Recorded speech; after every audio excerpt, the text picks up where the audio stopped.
Welcome to the Banker Lamp. Please enjoy the video. You start by trimming 500g boneless chicken into 1/2 1-inch pieces. This gives uniform crumbs and prevents stringiness. Once trimmed, pat the pieces dry and chill 15-20 minutes so the meat firms up and grinds cleanly. Next, place small batches in a food processor and pulse in 6-8 short bursts. You want coarse granules, not paste. Make sure to scrape down the bowl between batches to keep size consistent and avoid overheating the meat. Once you have coarse crumb from multiple batches, combine them in a bowl and check texture by pinching. Aim for sandy, slightly tacky granules rather than mush. Now season.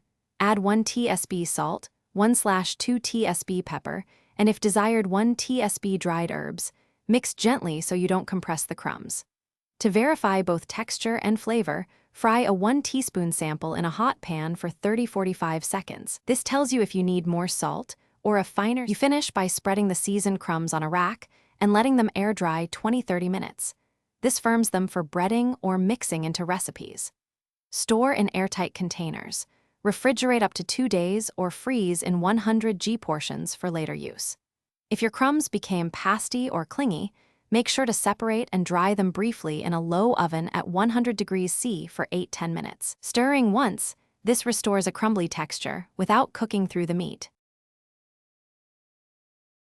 Thanks for watching. If this was helpful, leave a like and consider subscribing. See you next time.